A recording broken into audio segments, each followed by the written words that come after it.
sukacita Tuhan boleh lambaikan tangannya. Kita semua percaya di sini kalau waktu Tuhan yang terbaik. Amin. Amin Bapak Ibu. Meskipun kadang seringkali kita dibilang waktu Tuhan yang terbaik, tapi seringkali yang kita alami Tuhan kok kayaknya ini bukan yang terbaik ya Tuhan. Tapi yuk mari hari ini, hari Minggu, hari yang spesial kita datang sama Tuhan. Mari kita katakan Tuhan apapun yang terjadi kita mau percaya kalau waktumu selalu yang terbaik. Amin Bapak Ibu. Dia Tuhan yang baik, dia Tuhan yang selalu ada di setiap musim hidup kita. Saya ajak kita tundukkan kepala sebelum kita mulai ibadah kita. Terima kasih Bapak yang baik. Terima kasih buat setiap berkat, buat anugerah-Mu, buat setiap hidup kami Bapak. Tuhan kami tahu Tuhan kami dicintai oleh Engkau Tuhan. Tuhan kami tahu Tuhan kami anak-anak-Mu Bapak. Tuhan dan hari ini Tuhan kami mau datang sekali lagi ke hadapan-Mu Tuhan. Engkau yang pimpin Tuhan ibadah ini mulai dari awal pertengahan hingga akhirnya Bapak. Kami siapkan hati kami Tuhan. Kami datang kepada-Mu Tuhan. Kami gak mau bawa yang biasa-biasa saja Bapak. Terima kasih Bapak. Terima kasih Tuhan Yesus. Hanya di dalam nama Tuhan Yesus. Haleluya. Yuk Bapak Ibu kita ucapkan syukur sama Tuhan. Terima kasih Yesus.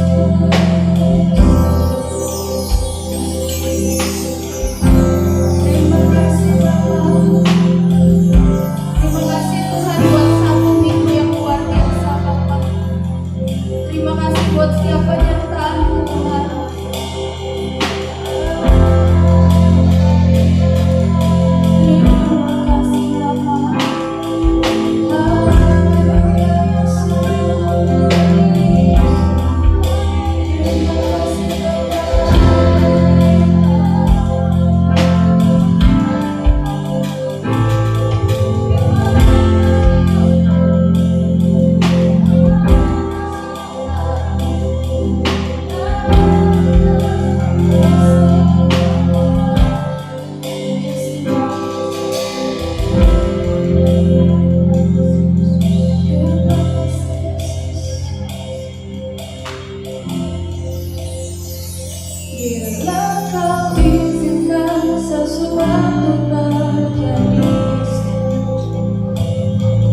Ku percaya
pasti yang terbaik.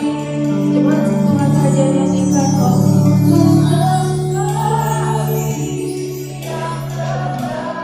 Yes Tuhan, kami mau percaya Tuhan. Biar lagu ini jadi ungkapan hati kami Tuhan, untuk kami terus percaya waktu-Mu selalu yang terbaik Tuhan.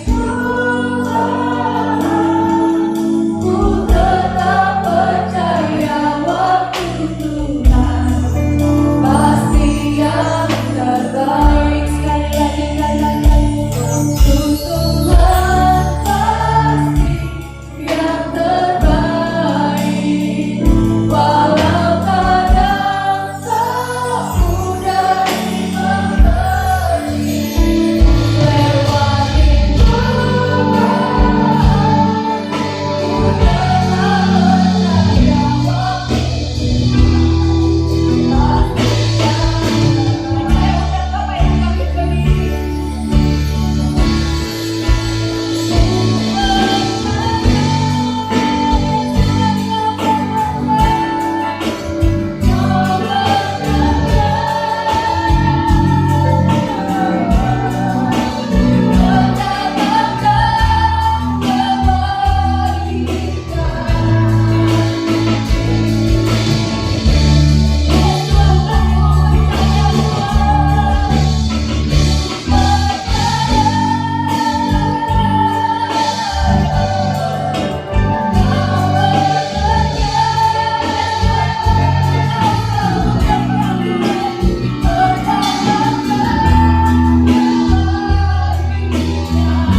bersuka Tuhan, kami bergembira Tuhan karena Engkau ada bersama-sama dengan kami.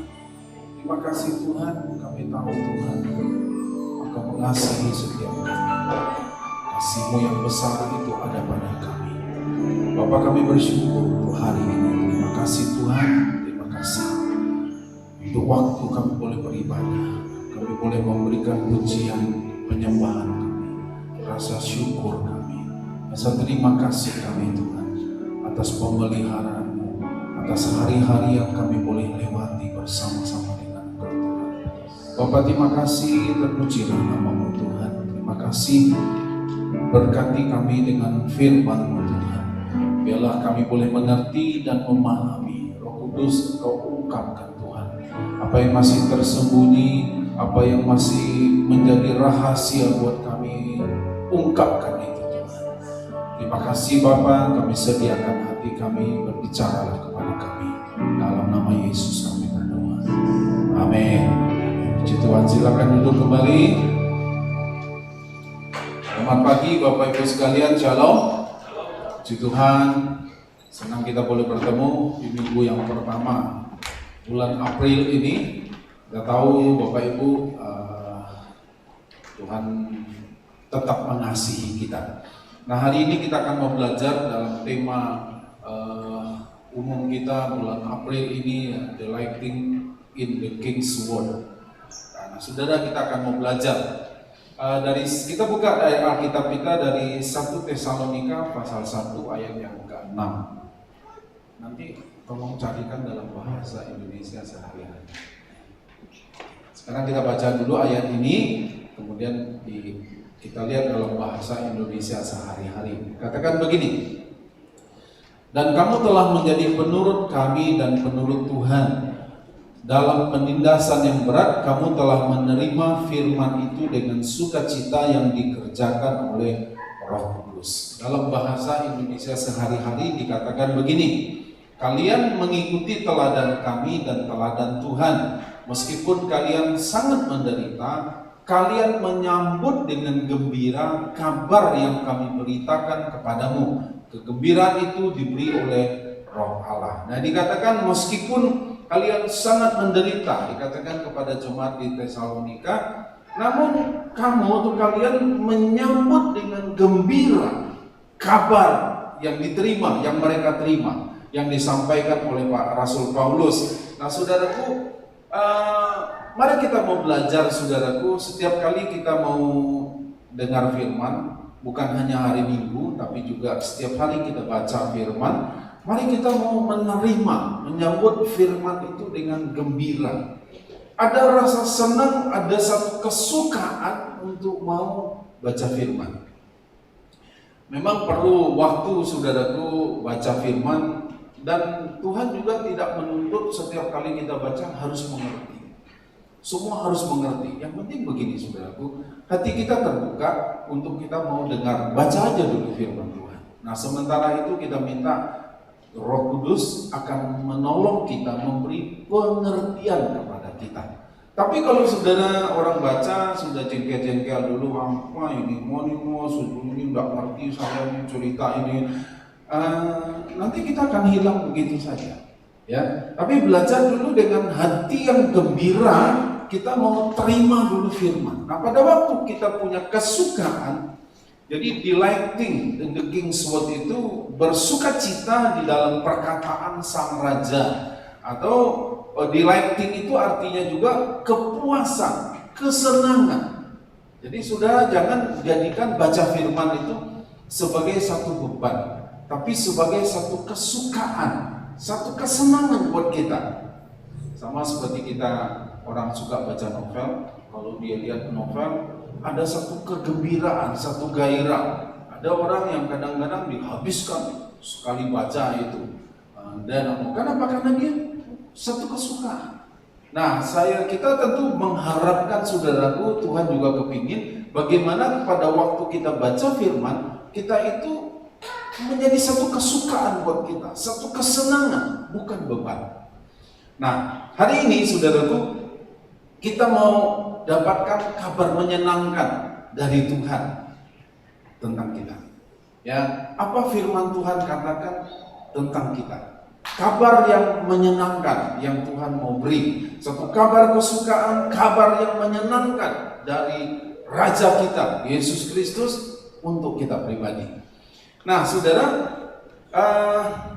yang pertama kita mau lihat gini, bahwa kita, atau Tuhan katakan engkau itu berharga di mata Tuhan. Ya, kita buka dulu Yesaya 43 ayat 4. Jadi kabar yang menyenangkan bahwa kita semua itu berharga di hadapan Tuhan, di mata Tuhan. Yesaya 43 ayat yang keempat katakan begini, oleh karena engkau berharga di mataku dan mulia, dan aku ini mengasihi engkau, maka aku memberikan manusia sebagai gantimu dan bangsa-bangsa sebagai gantinya. Tuhan katakan, karena engkau ini berharga. Nah, orang lain boleh berkata apa tentang kita, tapi kita harus paham bahwa bagi Tuhan kita ini berharga, dan Tuhan bilang mulia. Suatu kali ada seorang yang kerasukan di Gadara atau Gerasa dikatakan. Nah, kemudian orang yang kerasukan ini dikatakan dia dirasuk oleh roh jahat yang namanya legion. Legion ini kalau sekarang satu legiun, ya, satu jumlahnya banyak sekali. Nah, kemudian setan yang merasuk orang ini, saudara bisa bayangkan kalau orang dirasuk satu setan aja, ya bagaimana kalau dikatakan legion, satu banyak sekali setan, sehingga dia mengganggu orang lain. Nah, kemudian dikatakan pada waktu Tuhan Yesus datang kepada orang itu, dan kemudian Tuhan mengusir setannya. Nah, setan itu bilang, izinkan kami masuk ke babi-babi. Kebetulan di sana, karena gini saudara, orang Israel itu di dalam menurut hukum Taurat, mereka kan tidak makan babi. Babi itu binatang yang haram menurut Taurat. Ya, tapi beda dengan setelah kita Tuhan mengadakan pembaharuan, Tuhan bilang sih boleh apa ya, tapi tidak semua boleh dimakan. Cuman kita tentu jaga, karena satu ekor makan sendiri, gitu ya.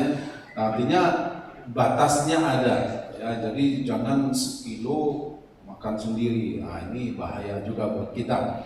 Nah, kemudian akhirnya setan itu pergi ke 2000 ekor babi.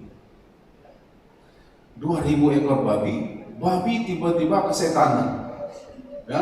Jadi bukan manusia yang kesetanan, babi yang kesetanan. Tiba-tiba babinya ngamuk, terjun dari jurang, terjun mati 2000 babi. Nah, saudara bisa bayangkan kalau dari kita kurskan dengan rupiah, kalau satu ekor babi itu rata-rata 60-70 kilo, ya, 60-70 kilo, itu kali sekarang kan mahal nih, lagi Padang lagi mahal nih, daging B2 ini 140.000 sekilo. Nah, itu berapa juta sebenarnya? Ya, berapa juta itu? Dan Tuhan bilang gini, 2000 kalau di satu ekor itu kira-kira 8-9 juta aja, kali 2000 itu udah besar, saudara. Dan Tuhan bilang dia tidak sayang dengan binatang itu. Meskipun kalau dinilai dengan rupiah itu besar sekali, tapi dia tidak sayang. Kenapa? Karena Tuhan lebih sayang manusia. Manusia memang berbeda dengan hewan. Hewan mati, ya sudah mati habis. Tapi manusia enggak, karena manusia punya roh. Hewan punya insting, tapi manusia punya roh. Nah, dikatakan suatu saat kalau tubuh ini tidak ada lagi, orang meninggal, maka roh kembali kepada Tuhan. Nah, Tuhan tidak sayang dengan yang rupiah yang sekian itu, tapi Tuhan sayang dengan satu jiwa. Dan Tuhan katakan juga, apa gunanya manusia memiliki seluruh isi dunia ini, tapi jiwanya binasa? Tidak ada gunanya, katanya Tuhan. Kenapa? Karena jiwa, harga hidup kita ini tidak bisa dinilai dengan uang. Nah, saudara, jadi Tuhan bilang engkau ini berharga kita ini manusia Tuhan ciptakan spesial. Kenapa spesial? Tuhan bilang satu-satunya makhluk di bumi ini yang Tuhan ciptakan yang segambar, yang sama dengan Tuhan, itu hanya manusia. Pada waktu dia berkata kepada tumbuh-tumbuhan, dia berkata kepada tanah, jadilah tumbuh-tumbuhan. Jadilah tumbuh-tumbuhan. Dia ngomong aja, jadi. Jadilah hewan yang ada di dalam air, jadi semua. Jadilah hewan yang ada di udara, jadi semua. Apa saja yang dia katakan, jadi. Tapi pada waktu dia ciptakan manusia, dia tidak ngomong. Tuhan bekerja, mengambil tanah, kemudian membentuk manusia itu. Jadi saudaraku, pada waktu Tuhan ciptakan manusia, berbeda dengan ciptaan yang lain. Waktu Tuhan ciptakan yang lain, dia berfirman. Tapi pada waktu dia menciptakan manusia, dia bekerja. Artinya apa? Saudara spesial. Saudara ini khusus. Ya, berbeda dengan yang lain. Nah, karena Tuhan katakan begini, engkau ini berharga. Kita ini berharga di hadapan Tuhan. Kita ini berharga dan mulia dibanding yang lain-lain.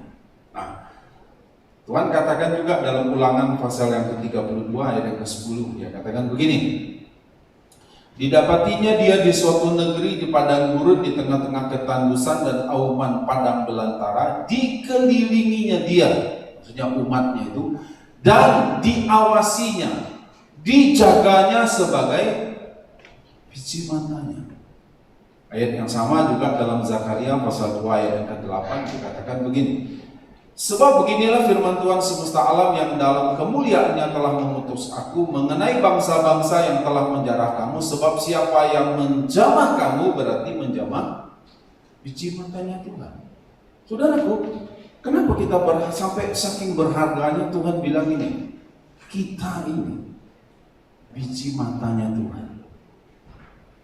Dan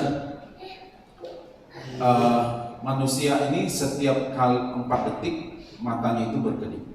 Ya, setiap 4 detik. Nanti sudah tak saya hitung, makanya sudah diselidiki. Nanti ya 4, 1, 2, 3, 4. Enggak usah ya, pokoknya setiap 4 detik matanya akan berkedip. Kenapa? Karena dalam mata ini ada bulu mata. Jadi bulu mata gunanya apa? Menyaring debu, ya, benda-benda yang masuk. Kenapa begitu? Karena biji mata ini dijaga, ya, dijaga oleh kelopak mata dan bulu mata ini. Nah, saudara, dan Tuhan memberikan air mata, ya, untuk apa air mata? Supaya mata ini jangan kering, sehingga dia bisa berfungsi dengan normal. Dan hebatnya, saudara, hebatnya mata ini bisa membedakan warna. Ya, saudara bisa lihat baju saya, warnanya apa? Kalau warnanya putih, nah ini berarti buta warna. Tapi kalau orang normal pasti bisa lihat. Dia bisa membedakan yang sekecil-kecilnya. Ini warna ini warna ini warna ini. Dia bisa. Ini hebatnya mata, saudara. Nah, Tuhan bilang gini, kita ini biji matanya Tuhan. Jadi dia tidak akan pernah biarkan sesuatu dari luar mengganggu kita, apalagi menghancurkan kita. Bahkan Tuhan bilang, aku itu menjaga, mengawasinya, dan aku jagai seperti biji mata. Jadi saudaraku, kita ini kenapa berharga? Tuhan bilang saking berharga, Tuhan, kamu ini biji mataku. Aku jaga, aku awasi, pelihara. Kenapa? Karena kita ini biji matanya Tuhan. Istimewa, saudara. Ya. Nah, kita ini tidak murahan, nggak murahan.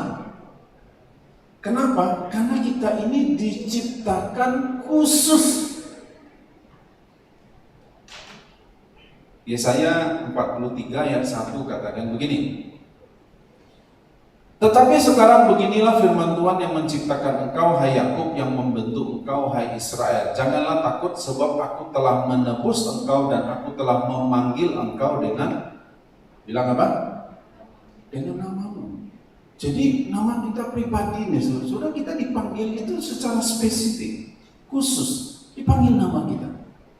Apa yang Tuhan izinkan kepada orang tua kita, memberi nama kepada kita, dan Tuhan bilang, aku panggil kamu dengan namamu.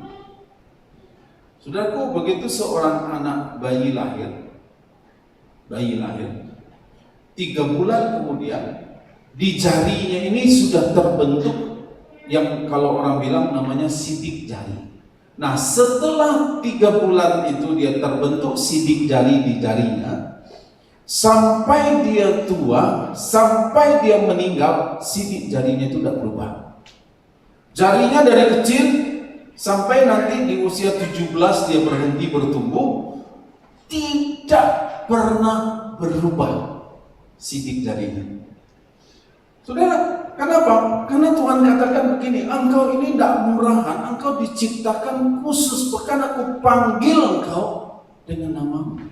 Dan saudaraku, hebatnya, di seluruh dunia, baik orang yang sudah pernah meninggal, maupun orang yang ada sekarang masih hidup di bumi, dan maupun nanti yang akan lahir berikut-berikutnya di bumi ini, tidak pernah ada orang yang sidik jarinya sama. Tidak ada.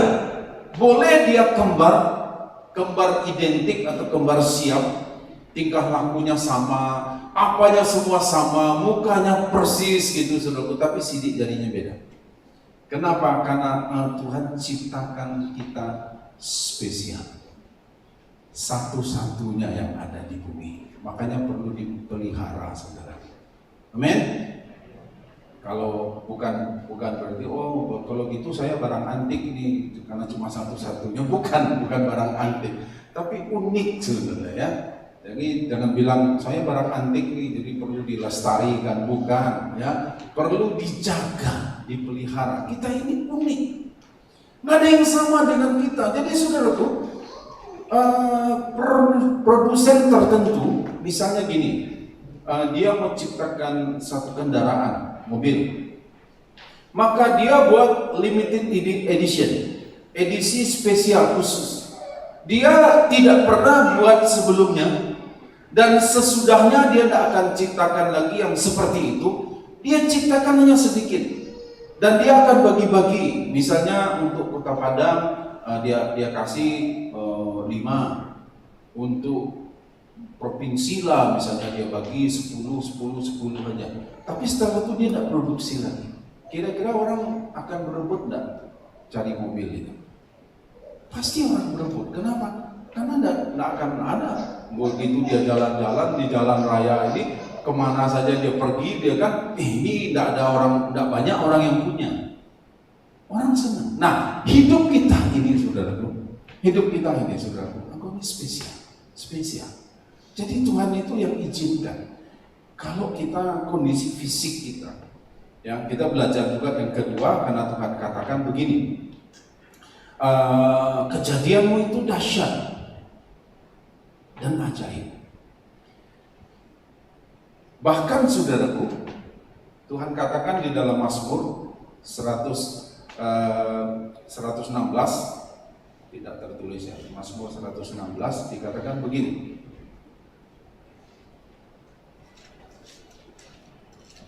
(116) ayat yang ke-15 dikatakan begini, berharga di mata Tuhan kematian semua orang yang dikasihi. Meninggal pun saudaraku, Tuhan bilang berharga di mata. Jadi dari hidup lahir sampai meninggal ya, kita ini semua adalah berharga di mata Tuhan. Nah, untuk ini saudara, kita coba belajar mulia bahwa kita ini jadi kebanggaannya Tuhan. Karena engkau ini berharga, engkau ini diperhatikan khusus oleh Tuhan, engkau ini spesial di hadapan Tuhan. Ya, nah untuk itu kita lihat Mazmur 139 ayat 14 juga katakan begini. Daud dalam pengalamannya. Dan dia katakan begini, Mazmur 139 ayat 14, aku bersyukur kepadamu oleh karena kejadianku dahsyat dan ajaib. Ajaib apa yang kau buat dan jiwaku benar-benar menyadarinya. Jadi saudaraku, selain kita berharga, kejadian kita ini, hidup kita ini dahsyat dan ajaib. Siapa yang bisa berenang? Berenang siapa yang bisa? Oh, enggak ada yang bisa berenang. Ada yang bisa berenang ya? Oke. Siapa yang bisa berendam? Oh, semua bisa lah ya. Masa enggak bisa berendam? Berendam bisa ya? Berenang enggak semua orang bisa, tapi berendam bisa. Sudah salah satu contoh ajaibnya hidup kita. So, lihat di tubuh kita ini. Di tubuh kita ini, di kulit kita ini kan ada pori-pori. Udah ya, pori-pori. Kalau kita olahraga, saya kalau khotbah semangat ini berkeringat. Dari mana keringatnya keluar? Dari dalam tubuh. Keluar dia kan? Keluar di tubuh kita. Tapi saudara, hebatnya Tuhan itu ngatur. Saudara berendam atau berenang, air dari luar itu tidak pernah bisa masuk ke kulit kita kecuali lewat lubang-lubangnya. Tapi yang lewat kulit ini, saudaraku, air dari luar itu tidak bisa masuk. Saudara pernah kepikiran? Saudara mau direndam pun dia, air dari luar itu tidak masuk ke dalam. Tapi dari dalam dia bisa keluar. Dan hebatnya tuh Tuhan atur sedemikian rupa. Tanpa kita sadari, saudaraku, di hidup kita ini, saudara. Jadi jangan ada yang nanti kita lihat, jangan ada yang merasa rendah, jangan ada yang merasa, aduh aku ini orang miskin, dan nanti kita coba lihat, wah hidupmu ini sebetulnya itu ajaib. Setiap hari Tuhan buat ajaib. Di dalam tubuh kita ini, berapapun berat saudara, seperti apapun bentuk tubuh kita, mau hidungnya pesek, mau hidungnya mancung, mau tinggi, mau pendek, tapi di dalam tubuh kita ini terdiri dari lebih 1 triliun sel. Dan setiap hari itu ada 300 juta sel yang mati. Tapi secara otomatis dia digantikan lagi dengan apa? Waktu kita makan, waktu kita berolahraga, waktu kita istirahat, itu sel itu otomatis dia akan diganti. Kemana hilangnya kita juga nggak tahu. Tapi secara otomatis itu diganti. Dan dikatakan dalam kalau tidak salah ya, satu detik itu kira-kira 1 liter oksigen itu mengalir di seluruh tubuh kita. Sudah bisa bayangkan betapa ajaibnya. Dan kalau kita tahu saraf-saraf di tubuh kita ini sangat halus, saudara, sangat halus. Dan Tuhan itu bisa ciptakan di dalam saraf yang halus itu, yang dalam pembuluh darah yang halus itu, darah itu bisa mengalir, saudara. Mengalir dengan lancar. Dari mana keajaiban itu terjadi? Setiap hari yang tadi saya bilang, mata kita bisa membedakan warna, bisa melihat ini warnanya ini bedanya ini. Jadi itu ajaib, saudara. Ajaib. Otak kita, ya, yang membedakan kita dengan binatang. Binatang punya insting, dia punya otak, tapi dia tidak punya namanya precortex apa di otak tengah yang di sini. Nah, otak tengah yang di precortex ini yang bisa mengetahui tentang yang baik yang jahat. Ya, kalau binatang kan enggak. Ya, saudara pernah dengar anjing yang dipelihara oleh tuannya itu sudah sekian tahun dipelihara. Ya, tiba-tiba anaknya main boneka, anaknya masih kecil itu dia main boneka, bonekanya itu kelempar ke kandang anjing itu, ya, dekat kandang anjing itu. Dan anjingnya kaget, ini anjing yang bukan anjing baru, sudah bertahun dipelihara Anak ini karena bonekanya jatuh sana, kepingin ngambil. Tapi karena anjingnya kaget, langsung diterkam anaknya itu. Digigit, tidak dilepaskan sampai mati. Orang tuanya telat baru tahu. Ya, nah saudara, kenapa? Anjing tidak tahu. Anjing tidak ngerti dia. Dia punya insting tapi dia tidak ngerti tentang yang baik, yang jahat, tidak tahu dia. Nah, manusia ini punya sesuatu yang istimewa, yang sangat hebat, dan Tuhan itu Daud sampai dia tuliskan. Kenapa? Karena dia pasti dia renungkan betapa hebat di dalam tubuh kita, saudara, di dalam tubuh kita. Hari ini menurut Bapak Ibu, ini ruangan ini dingin atau saudara gerah, panas? Nah, halo, apakah ada orang di sini? Menurut Bapak Ibu dingin atau panas? Dingin ya? Dan mana Bapak Ibu tahu dingin? Karena di dalam tubuh kita ini, di dalam tubuh kita ini dari atas sampai ke bawah ada sensor. Sensor itu yang bisa kasih tahu kepada kita, ini dingin, ini panas. Di mana sensor itu? Ya kita juga nggak tahu. Tapi tangan kita taruh di api, terasa panas. Kaki kita taruh di api, terasa panas. Tubuh kita kena api, terasa panas. Di seluruh tubuh kita ini ada sensor.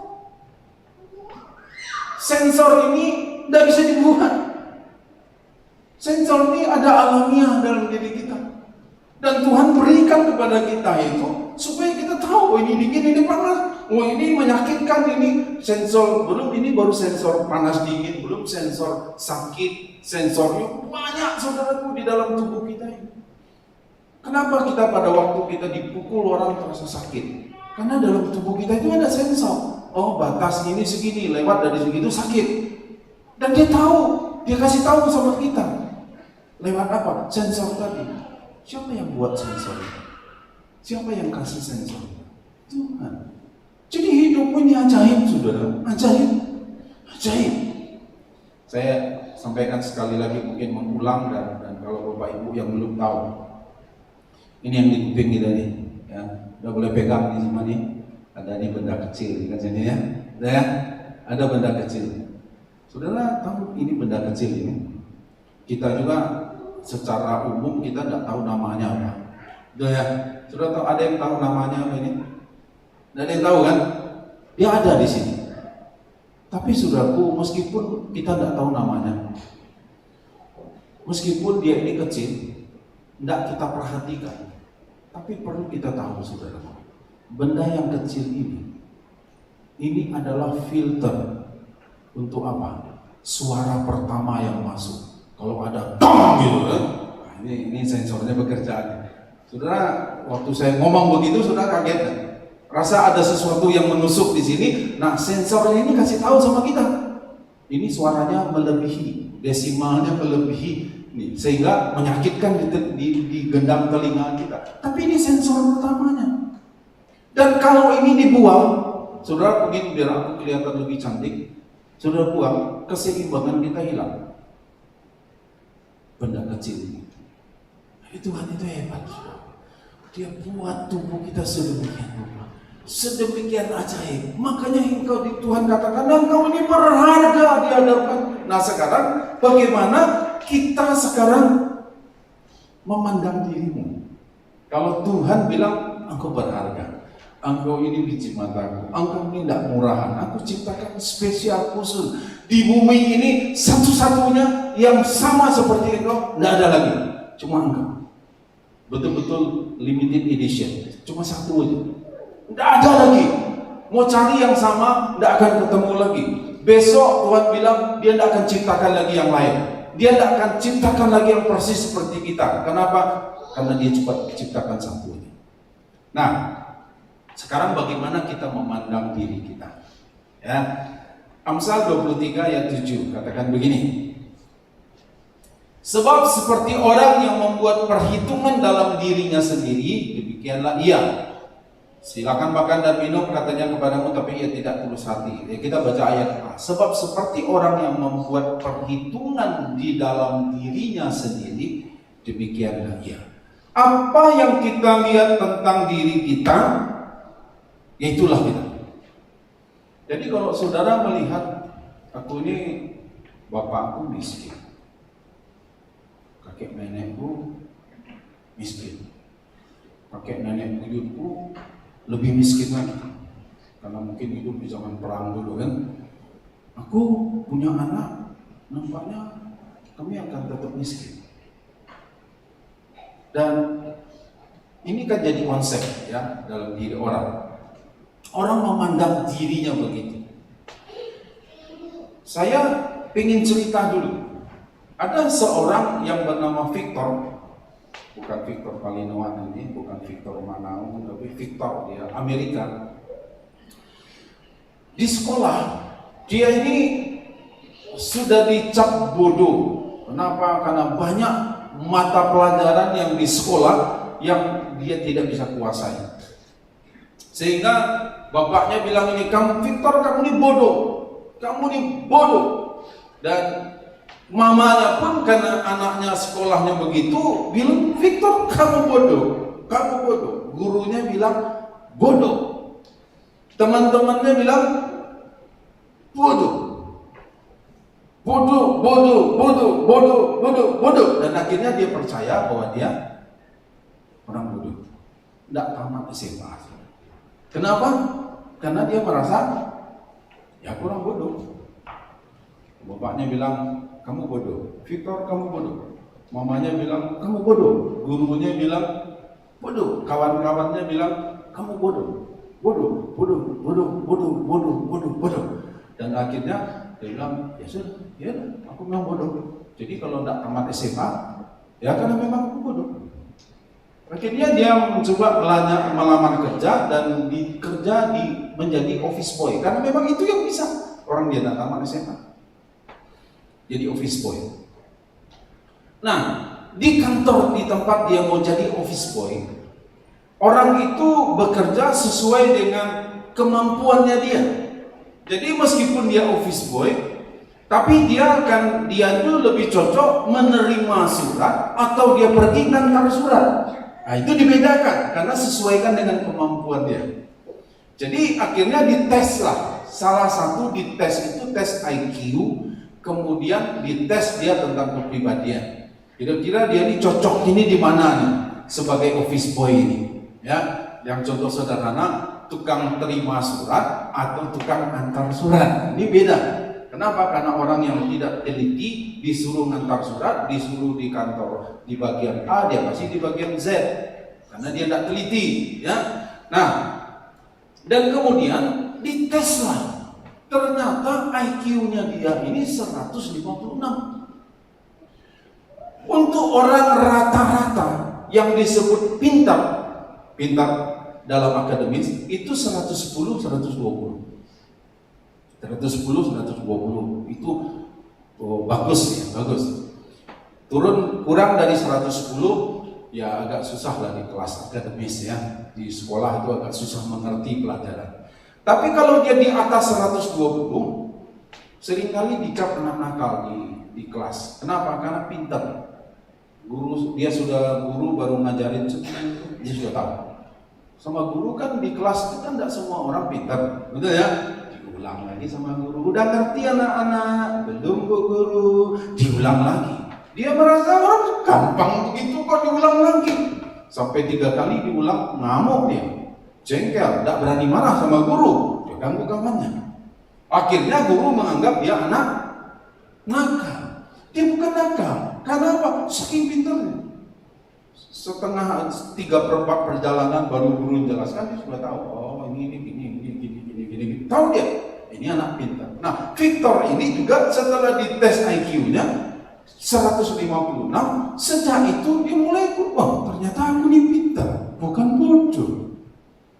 Dan kemudian saudaraku singkatnya kemudian diambil sekolah lagi ya, sambil kerja diambil sekolah lagi dan sampai akhirnya dia ini menjadi profesor di Amerika. Dan dia menciptakan lembaga tentang kecerdasan manusia. Kapan itu berubah? Setelah dia tahu ternyata aku tidak bodoh. IQ gue 156, aku tidak bodoh. Aku tidak bodoh. Nah, seperti apa kita memandang diri kita? Dan orang tua, engkau perlu hati-hati. Ya, kami juga perlu hati-hati sebagai orang tua rohani buat Bapak Ibu. Kenapa kadang-kadang kita suka pasang merek untuk anak kita? Anak nakal, anak bodoh, anak pintar, anak baik, kita cap anak kita, pasang stempel untuk dia. Dan apa yang dia dengar berulang-ulang, lama-lama dia percaya. Karena diulang-ulang terus, diulang-ulang. Bukan berarti,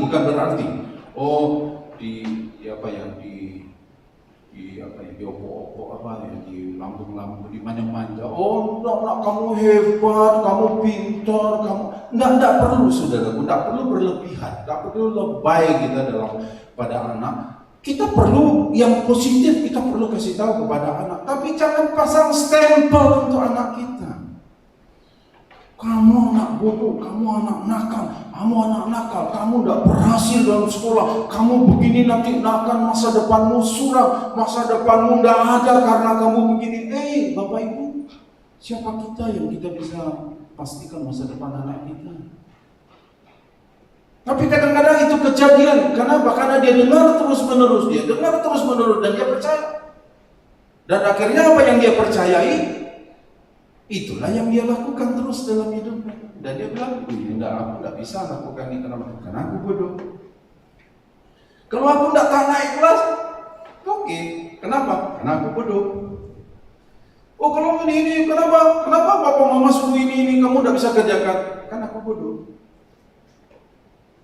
Apa yang dia percayai akan jadi tindakan berbeda. Ya, nah, kan ayat tadi Amsal 23 bilang tadi gitu kan, seperti orang memandang dirinya, ya demikianlah ia. Saudaraku, mari kita coba rubah. Ada kabar menyenangkan, ada kabar kesukaan, ada kabar sukacita bahwa Tuhan katakan engkau berharga di hadapan Tuhan. Engkau boleh lahir di pedalaman, tidak ada masalah. Di dunia juga dipenuhi dengan orang-orang yang punya percaya gambar dirinya benar dan hidupnya benar, dan kemudian kita lihat bagaimana dia bersikap benar terhadap dirinya. Dia lebih percaya apa yang Tuhan katakan tentang dirinya daripada apa yang orang lain katakan tentang dirinya, dan itu kemudian merubah hidupnya. Saudaraku, bukan berarti tidak boleh sekolah. Dan banyak juga orang-orang kaya di bumi ini yang dulunya tidak sempat mengenyam pendidikan. Mungkin karena orang tuanya miskin, mungkin tidak ada kesempatan. Pemilik BCA dulu kan sudah dijual, Lim Siu Long. Ya, berapa saudaraku kekayaannya dulu? Tidak tamat SMA.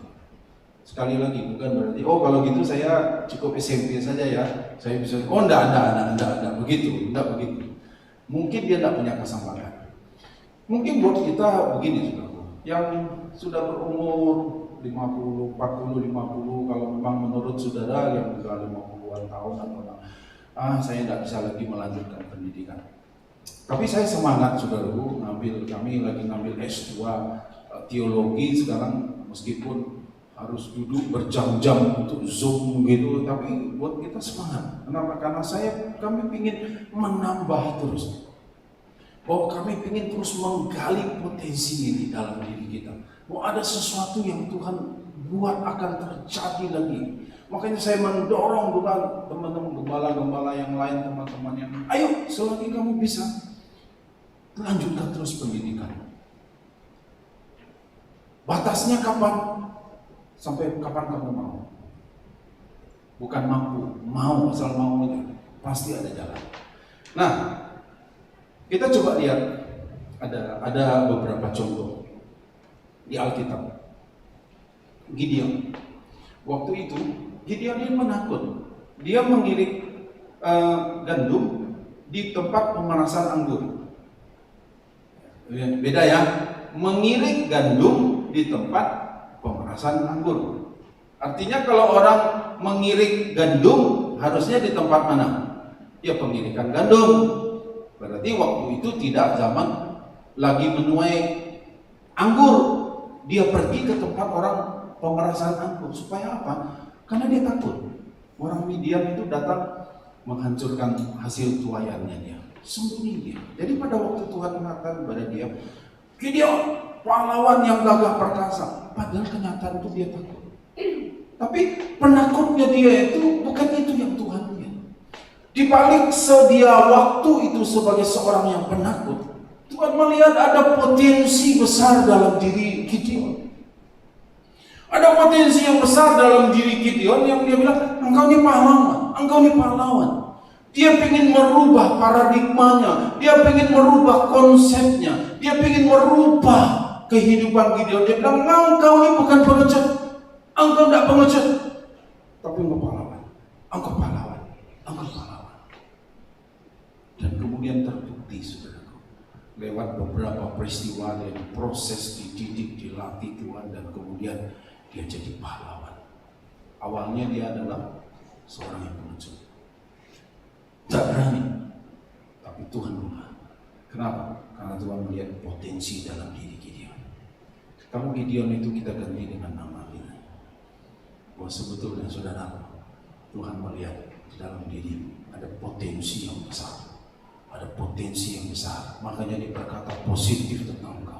Engkau ini pahlawan, engkau orang yang hebat, engkau bisa dipakai Tuhan. Hari ini keadaanmu boleh tidak baik, hari ini secara ekonomi engkau boleh tidak baik, tapi engkau lihatlah apa yang Tuhan katakan tentang dirimu, bahwa masa depanmu ada dalam tanganku. Engkau adalah anakku, engkau adalah biji mataku, engkau berharga di hadapanku, kata Tuhan. Dan engkau aku ciptakan bukan untuk jadi orang yang biasa-biasa, karena aku ciptakan engkau spesial, aku ciptakan engkau khusus, dan engkau akan buat itu terjadi dalam hidupmu.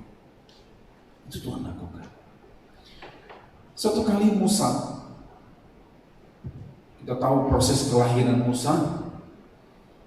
Waktu itu Raja Firaun sudah memerintahkan anak umur 2 tahun laki-laki bunuh.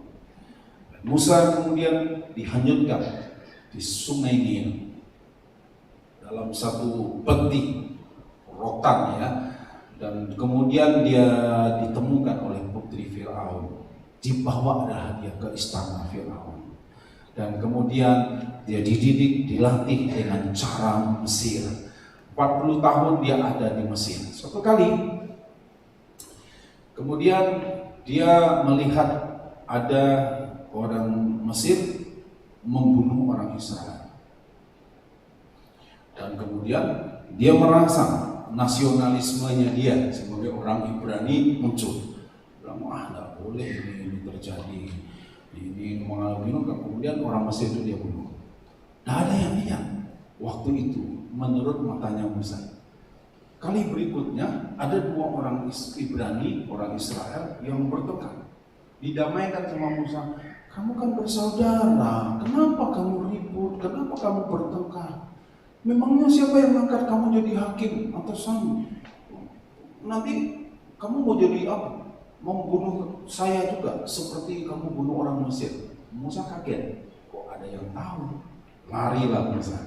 Ya, karena Firaun sudah bermaksud membunuh Musa, karena ketahuan ternyata Musa membunuh orang Mesir. Larilah Musa ke Midian, ketemu dengan Zipora, ya, yang kemudian menjadi istrinya dia. 40 tahun dia ada di Midian. Nah, setelah 40 tahun di Midian itu, satu kali kemudian Tuhan datang menemui Musa. Bilang ini, Musa, pimpin bangsa Israel. Aku sudah mendengar teriak mereka. Pimpin, bawa mereka. Musa bilang, aku ini gagap. Aku ini tidak pandai bicara. Segala kelemahan fisiknya dia sampaikan. Aku ini begini, aku ini begini, aku ini begini, dia sampaikan. Tuhan bilang ini, siapa yang ciptakan mulut? Siapa yang ciptakan lidah? Aku nanti akan menuntun engkau dan bla bla bla bla bla, sampaikan. Tapi Musa berdalih terus. Nah, sudah, saya ingin menyoroti ini begini. Musa melihat segala kelemahannya. Aku ini orang yang gagap, aku ini tidak pandai bicara, aku ini bukan orang hebat, aku ini pelarian, aku ini buronan. Kenapa? Karena Raja Mesir sudah mencari aku untuk membunuh, makanya aku lari jauh dari Mesir. Kenapa aku pergi melarikan diri dari segala kemewahannya? Karena aku mau dibunuh, dan aku ini pelarian, aku ini buronan, aku ini begini. Dia ceritakan segudang sejuta alasan kelemahan dalam dirinya. Tapi Tuhan melihat potensi yang ada dalam diri Musa. Dan dia bilang gini, Musa, dalam dirimu ini, engkau akan menuliskan 5 kitab yang ada di firman Tuhan. Kejadian, Keluaran, Imamat, Bilangan, Ulangan, itu ditulis oleh Musa. Aku tahu engkau gagap, aku tahu engkau tidak pandai bicara, aku tahu engkau begini, aku tahu, kata Tuhan. Tetapi aku melihat ada potensi di dalam dirimu. Follow me, ikut aku, engkau ini berharga, engkau berharga. Dan apa kata orang tentang dirimu? Apa kata orang tentang dirimu? Apa yang orang lain cap tentang dirimu? Merek apa yang orang stempelkan di dalam dirimu? Tapi hari ini aku mulai berubah. Engkau lihat apa yang Tuhan katakan tentang dirimu. Bahwa Tuhan melihat ada potensi yang besar di dalam dirimu. Engkau tidak jadi orang yang biasa-biasa, tapi di dalam dirimu engkau boleh punya orang tua yang begini, orang boleh punya keluarga yang begini, engkau boleh punya lingkungan yang seperti apa, seperti apapun. Tapi hari ini kau lihat apa yang Tuhan katakan tentang dirimu. Mulai merubah cara berpikir kita. Mulai merubah, bukan berarti kita menjadi sombong, menjadi tinggi hati, tapi mempercayai saja apa yang Tuhan katakan tentang dirimu. Kalau Tuhan bilang engkau ini berharga, ayo saudaraku mulai bangkit. Mulai bangkit, katakan kepada dirimu, aku ini bukan orang yang disia-siakan lagi. Aku ini boleh seperti apa manusia memperlakukan aku, tapi hari ini aku ini berharga di hadapan Tuhan. Tuhan melihat ada potensi besar dalam dirimu untuk engkau bisa berbuat sesuatu yang besar. Di dalam dirimu ada potensi yang besar. Seberapapun usiamu, ada sesuatu yang Tuhan sedang kerjakan. Dan Tuhan bilang, aku lihat potensi itu ada dalam dirimu. Aku lihat engkau bisa lakukan ini. Aku lihat potensi yang besar. Engkau akan bisa jadi pemimpin. Aku lihat potensi ini. Engkau akan bisa lakukan ini. Engkau akan mampu berbuat ini. Kenapa? Karena Tuhan melihat ada dalam diri. Dia tidak melihat kelemahanmu. Dia tidak melihat merek yang orang stempelkan dalam dirimu. Tuhan tidak memperhitungkan itu, tapi dia memperhitungkan bahwa ada potensi yang besar di dalam dirimu. Dan hari ini saudaraku, mari kita melihat seperti apa Tuhan melihat diri kita. Kalau Tuhan kabar menyenangkan buat kita, Tuhan katakan, engkau adalah berharga di mataku. Engkau berharga di mataku. Engkau orang yang punya potensi yang besar. Jangan percayai lagi stempel orang lain, merek yang orang lain berikan kepada dirimu. Tapi percayalah apa yang Tuhan katakan. Percayalah apa yang Tuhan sudah rancangkan di dalam dirimu. Doa kita bersama. Doa kita bersama. Apa yang Tuhan sudah rancangkan dalam hidup kita pribadi, biarlah kita katakan, Tuhan, Kau izinkan aku setuju dan aku percaya dengan rancangan, dan aku akan melihat bahwa masa depan itu sangat baik. Kenapa? Karena aku berharga. Aku berharga. Amin, saudaraku. Amin. Kalau ada orang bilang kamu ini tidak secantik artis, tidak masalah, tidak masalah. Kamu ini tidak segagah aktor, tidak ada masalah, saudaraku, tidak ada masalah. Engkau tetap berharga di hadapan Tuhan. Tidak perlu kau bandingkan dengan yang lain. Kenapa? Karena engkau pribadi berharga. Mungkin engkau tidak sekaya orang lain, ya, yang suka flexing, yang suka bangga-bangga ini, yang padahal dia tidak kaya yang sesungguhnya. Tapi percayalah bahwa masa depanmu ada dalam tangan Tuhan. Keadaanmu akan lebih baik dari hari ini. Besok akan lebih baik dari hari ini. Minggu depan akan lebih baik dari minggu yang lalu. Tahun depan akan lebih baik daripada tahun yang lalu. Kenapa? Karena kita tahu kita ini berharga di hadapan Tuhan. Kita berharga dan engkau mulia, engkau mulia. jaga hidup benar, jaga hidup kudus, jaga itu dengan baik, dan Allah akan terus bekerja dalam kehidupan. Mari kita berdoa. Terima kasih Tuhan, terima kasih. Kami bangga Tuhan jadi anak. Bapak Ibu, hari ini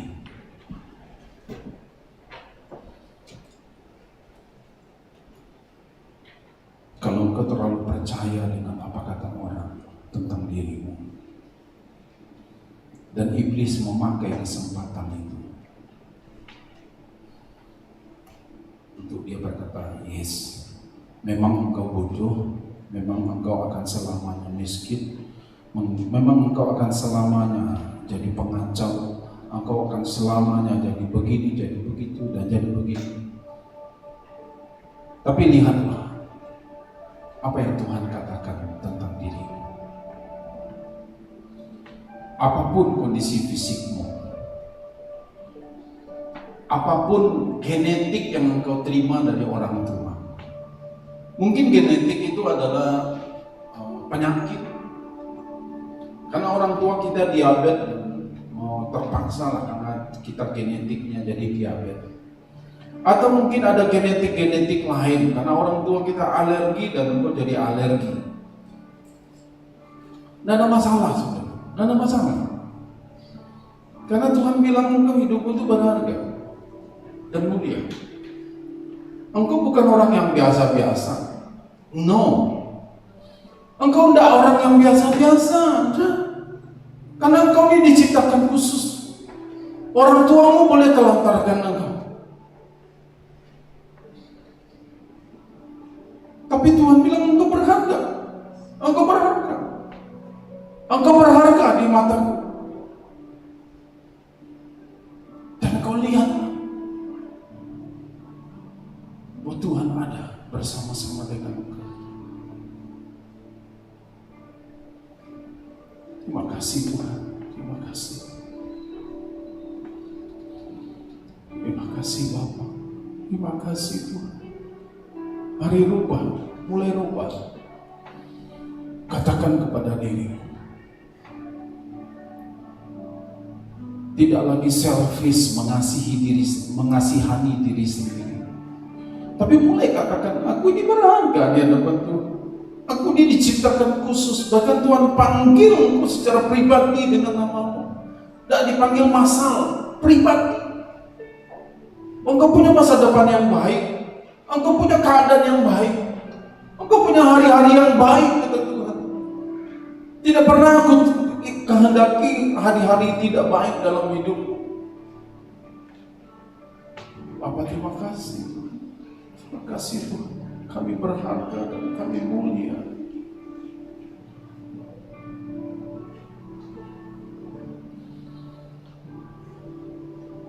Terima kasih Tuhan, terima kasih.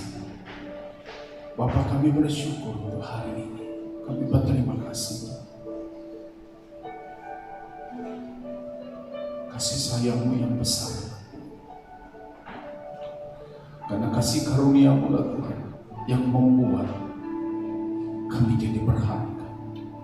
Kami jadi biji mata-Mu Tuhan, spesial di hadapan-Mu. Secara pribadi, secara khusus. Kami ini hanya ada satu dan satu-satu, dan tidak akan pernah ada yang persis sama seperti kami. Terima kasih Tuhan. Terima kasih Bapa. Terima kasih Tuhan. Mari bersyukur Bapak Ibu. Mari saudara bersyukur dengan apa dalam dirimu. Bersyukur, berterima kasih. Untuk keluargamu, bersyukur. Untuk teman-teman, bersyukur karena Tuhan yang melihat engkau ini berharga. Tidak perlu engkau kecewa, engkau marah dengan keluargamu, dengan orang lain. Sudahlah, berhenti, stop. Tapi mulailah lihat apa yang Tuhan katakan tentang dirimu. Terima kasih Tuhan. Terima kasih.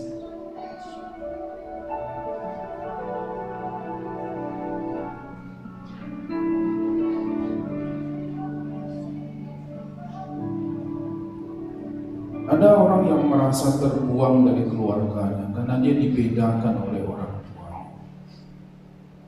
Betul, mungkin secara akademis engkau tidak lebih hebat dari mereka. Tapi Tuhan katakan hari ini, pagi ini, Dia katakan engkau berharga, nak. Engkau berharga di mataku. Ada potensi yang besar dalam dirimu. Dan Tuhan lihat potensi yang besar dalam dirimu ini. Tuhan lihat ada engkau yang pernah dikecewakan oleh keluarga. Engkau dihina-hina. Mungkin memang ada kesalahan, engkau punya andil dalam kesalahan. Tapi hari ini Tuhan bilang, tidak ada gunanya terus ada rasa bersalah dalam dirimu. Saatnya engkau mulai bangkit. Bukankah Dia itu Allah yang pengampun? Kalau kita datang dengan sungguh-sungguh minta ampun, diampuni kita. Diampuni kita. Bahkan Dia buang dosa kita ke dalam tubir laut. Yang perlu engkau lihat, engkau di mana? Jaga hidupmu benar, jaga aja hidupmu kudus sesuai dengan firman. Maka engkau akan lihat bagaimana Tuhan akan bekerja dalam hidupmu. Yang penting engkau jaga hidupmu, jaga hidupmu sesuai firman. Engkau akan lihat Tuhan akan bekerja. Bahkan dalam minggu depan ini engkau akan lihat ada sesuatu yang besar yang Tuhan sedang kerjakan dalam hidupmu. Tapi mulai rubah cara berpikirmu. Mulai rubah cara berpikirmu. Kau lihat dalam bulan April ini bagaimana Allah akan berbuat sesuatu. Allah akan berbuat sesuatu yang hebat dalam hidup. Kenapa? Karena kau berharga. Dan Allah punya rancangan yang hebat itu. Bapak, terima kasih Tuhan. Terima kasih. Terima kasih Tuhan. Terima kasih Tuhan.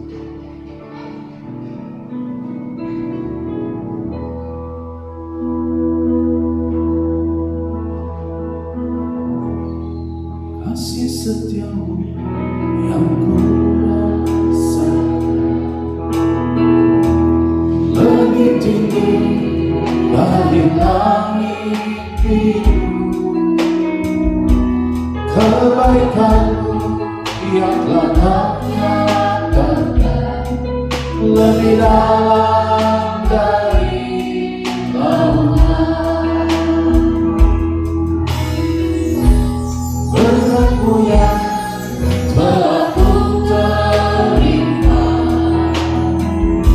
sempat membuatku terpesona. Apa yang tak pernah ku pikirkan, itu yang Kau sediakan bagiku. Siapa aku ini Tuhan, jadi biji matamu. Dengan apa yang ku balas Tuhan, selain puji dan sembahkan. Siapakah aku ini Tuhan, jadi biji matamu. Dengan apa aku balas Tuhan, selain puji dan sembahkan. Selain puji dan sembahkan. Selain puji dan sembahkan. Terima kasih Bapak, terima kasih Tuhan Yesus buat setiap firman yang Kau tabur Tuhan. Biar Tuhan firman itu terus bertumbuh di setiap hati kami Tuhan. Kami mau belajar Tuhan, untuk kami tahu Tuhan kami berharga di mata-Mu Tuhan. Tidak peduli masa lalu kami, setiap kesalahan kami, Engkau Bapa yang menerima kami apa adanya. Dan Kau selalu punya rancangan yang luar biasa buat setiap kami Bapak. Terima kasih Bapak, terima kasih Tuhan Yesus. Hanya dalam nama Tuhan Yesus kami telah berdoa. Haleluya, amin. Kita akan mendengar suara gembala.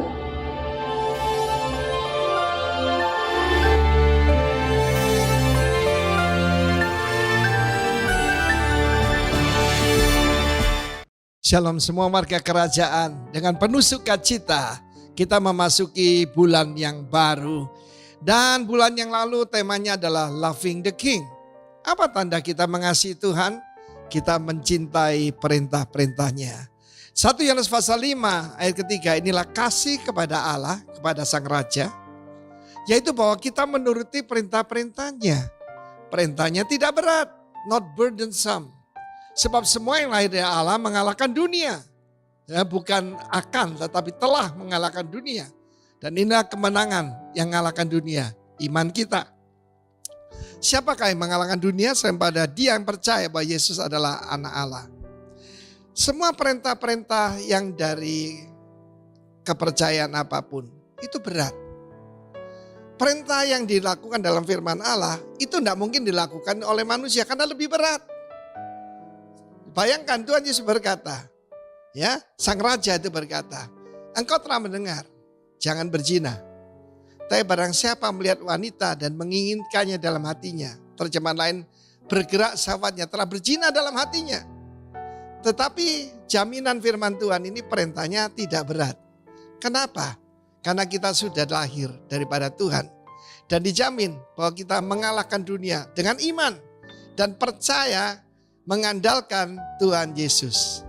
Saudara yang kasih Tuhan, perintah Tuhan itu untuk kepentingan kita. Karena itu saya banyak mengajarkan the law of the kingdom. Hukum-hukum kerajaan. Namanya hukum, kita mesti menyesuaikan dengan hukum itu. Ini bukan soal hukuman. Kalau saya bicara hukum itu law, misalnya hukum gravitasi. Kalau kita tidak menyesuaikan dengan hukum gravitasi, kita yang celaka, bukan? Demikian juga firman Tuhan berkata, akan mengalahkan dunia. Pada waktu saya bertobat, apa tanda saya bertobat? Istri saya melihat, saya mencintai firman Tuhan. Saya menghabiskan waktu saya yang biasa dilakukan untuk hal yang sia-sia. Untuk membaca, I devour, saya menelan, saya menikmati firman Tuhan. Ketika baru bertobat ya seperti minum susu lah, seperti anak kecil. Lalu kemudian karena ya harus baca seperti nasi. Tetapi sekarang sudah delight. Menikmati firman Tuhan. Ketika aku menemukan firman-Mu, aku menikmatinya. Dan firman Tuhan berkata perintahnya tidak berat. Kalau kita mengasihi Tuhan, saudara yang kasih, perintahnya sama sekali tidak berat. Karena dia memberikan grace, multiplied grace untuk melakukan perintahnya. Karena Yesus berkata, hai datang padaku, mari kepadaku semua yang letih lesu berbeban berat. Berbeban apa itu? Perintah-perintah dari dunia ini.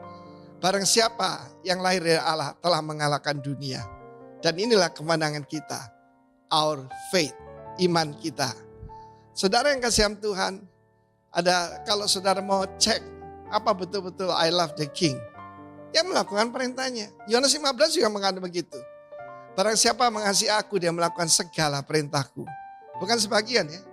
Segala perintahku. Saudara yang kasih Tuhan, Tuhan itu bukan diktator, dia Bapak yang paling baik. Tapi yang tidak melakukan perintahnya ya rugi sendiri. Satu hari saudaraku ada orang terus telepon saya. Kenapa kamu mengajarkan persepuluhan? Saya bilang persepuluhan itu menguntungkan kita bukan?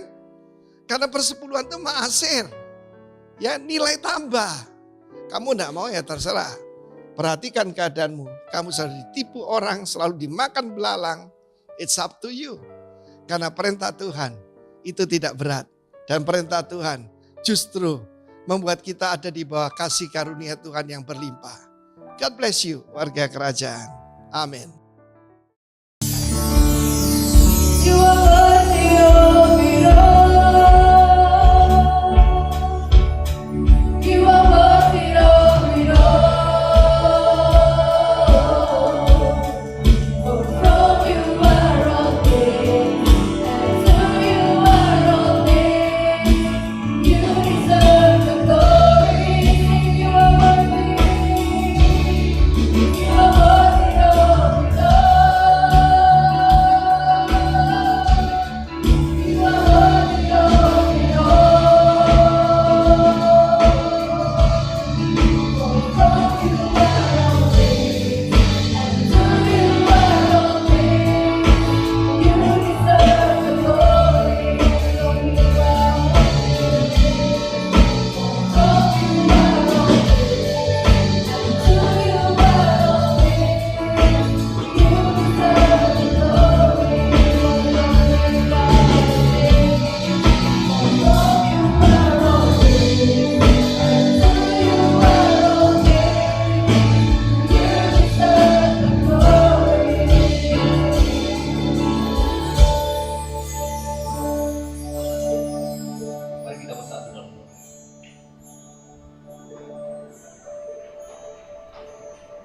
kami sungguh bersyukur pada siang hari ini Tuhan Yesus.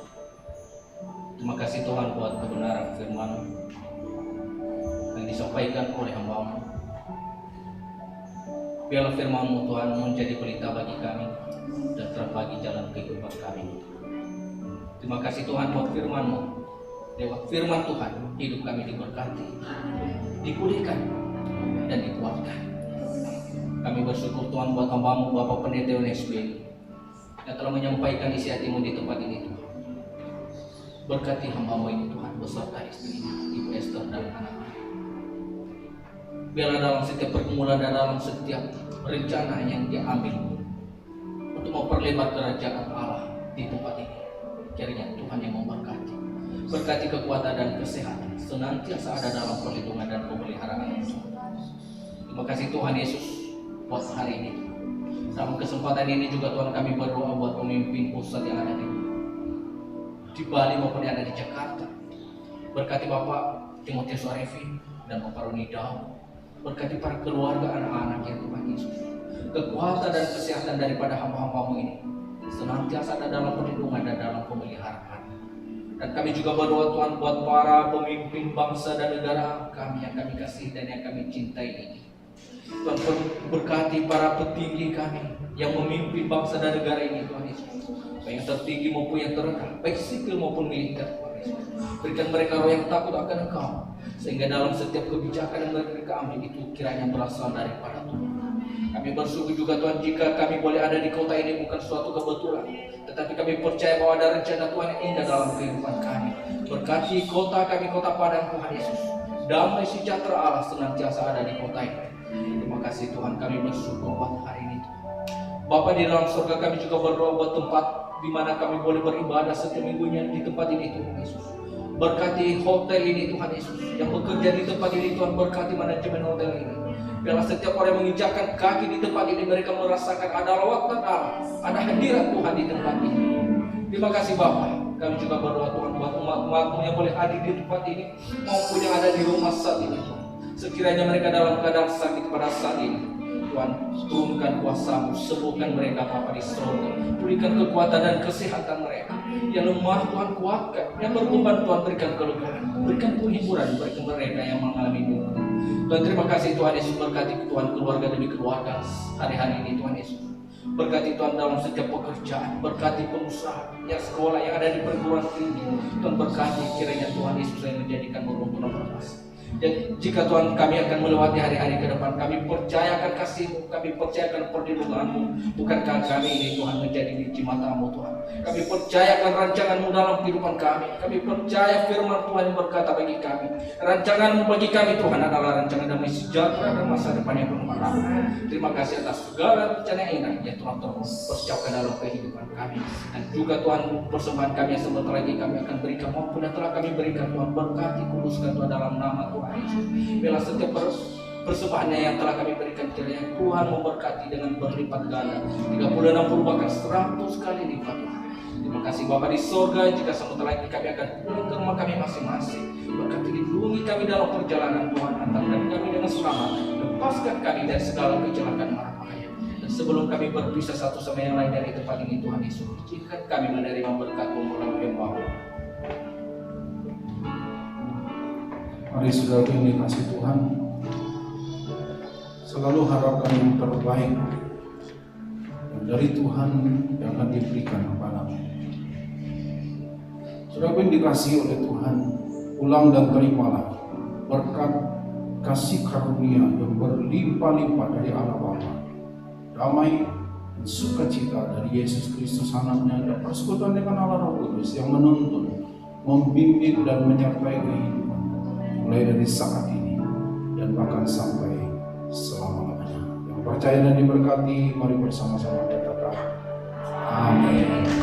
Selamat hari Minggu, Tuhan memberkati Bapak Ibu sekalian. Shalom.